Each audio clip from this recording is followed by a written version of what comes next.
নোয়াখালীর ৬ আসনের হাতিয়ায় বিএনপির ৬০০ নেতাকর্মী জাতীয় নাগরিক পার্টিতে যোগদান করেছেন। ওই আসনের ১১ দলীয় জোটের প্রার্থী এনসিপি নেতা আব্দুল হান্নান মাসুদ তাদেরকে ফুল দিয়ে বরণ করে নেন।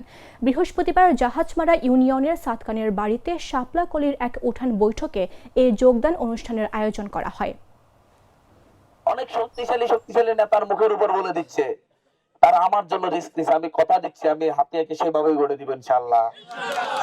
আমি আমাদের পরবর্তী প্রজন্মের জন্য একটা নিরাপদ হাতিয়া রেখে যাবো ইনশাআল্লাহ, যাতে করে আর কেউ এভাবে লাঞ্ছিত বঞ্চিত নিপীড়িত হতে না হয়। কারণ আমি জানি প্রত্যেকটা রিক্সাওয়ালার পকেটের টাকা এখন আমার নির্বাচনে ওয়ার্কে খরচ হচ্ছে, প্রত্যেকটা সিএনজি ওয়ালা খরচ করতেছে, প্রত্যেকটা মানুষ খরচ করতেছে।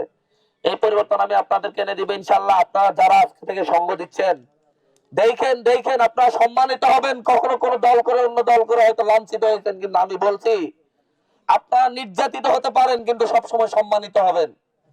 আমাদের নেতৃত্বের কারণে আপনারা কখনো অপমানিত হবেন না। আমি আপনাদেরকে এই কথা দিচ্ছি, যারাই আমাদের সাথে ভরসা করে আসবেন, কখনো আমাদের নেতৃত্বের কারণে আপনারা অপমানিত হবেন না। আপনারা সবসময় সম্মানিত হবেন, সবসময়। আমার একটা স্মার্ট সিদ্ধান্তে 25% গ্যাসের খরচ কমেছে। ভাবছেন কিভাবে?